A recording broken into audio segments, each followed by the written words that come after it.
Tous, aujourd'hui je viens donc vous parler de la zone, la zone du cou, celle qu'on avait déjà commencé à parler la dernière fois. On va continuer à la travailler un petit peu puisque c'est une zone qui est extrêmement importante étant donné que cette zone du corps fait partie, on va dire, de la communication.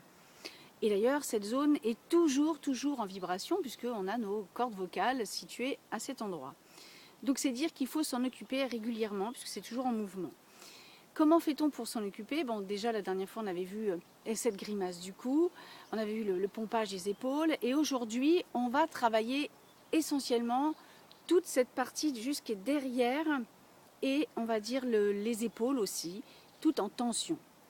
Alors c'est un mouvement que je vais vous montrer qui est un peu particulier puisque les gens parfois peuvent penser que c'est comme si on s'étranglait. En fait non, on ne s'étrangle pas, hein, ça c'est sûr. Mais on va mettre en fait nos deux mains en collier ou comme vous voulez, ou pouce à pouce, et on va prendre notre cou.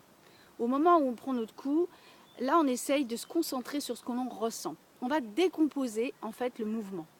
C'est-à-dire que dès qu'on pose les mains, on pose ses mains et on sent. On sent notre cou, on sent la peau, on peut même pianoter avec nos doigts derrière sur la nuque. Il faut qu'on sente notre corps, il faut qu'on le sente maintenant, dans l'instant présent, comme on dit en sophro. Donc toujours être là où on est en fait finalement. Hein. Donc vous prenez bien votre cou, vous serrez, vous sentez bien. Alors vous sentez votre cou, mais vous sentez aussi les mains qui sont posées sur votre cou. C'est important d'aller du cou aux mains, c'est important dans le ressenti. Finalement vous êtes vraiment là-dedans votre ressenti. Et ensuite on va inspirer et jeter les coudes en arrière et bloquer la respiration. Et là, vous allez écouter votre dos également, les omoplates et toute la colonne vertébrale. Donc, on inspire et on jette les coudes en arrière. On y va, ça donne ça. Vous tirez bien encore. Et là, vous sentez tout votre dos. Et si vous vous étirez bien, vous allez sentir également votre ventre en même temps. Et là, vous relâchez et d'un coup, en soufflant. Et normalement, vous devez sentir comme une sorte de tension qui descend le long des bras. Vous devriez sentir ça normalement. On va le refaire encore une fois. Cette fois-ci, vous allez le faire en même temps que moi et à la même mesure.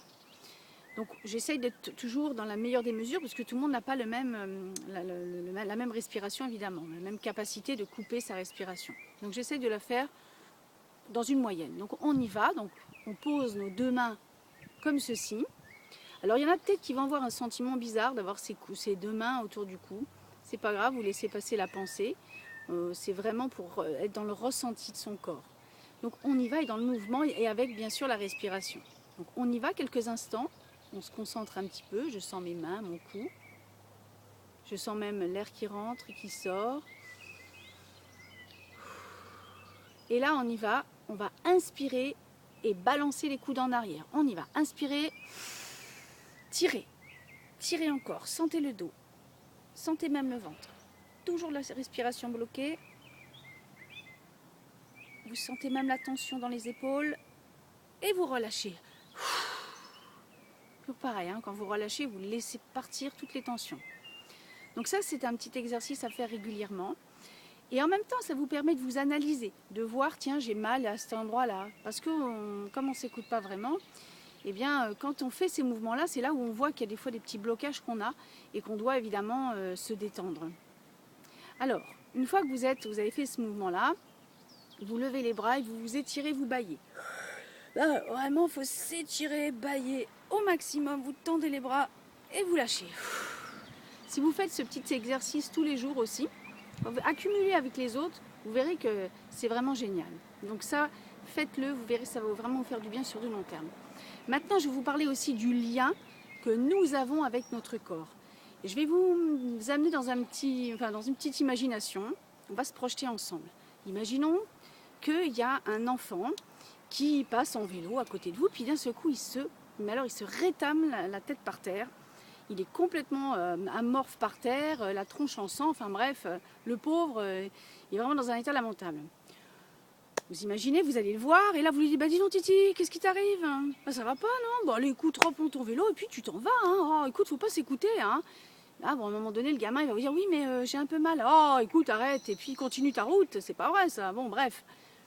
Et en fait, à ce moment-là, là, c'est imagé hein, ce que je viens de vous faire. Mais c'est exactement ce que vous faites à votre corps quand il n'est pas bien en fait.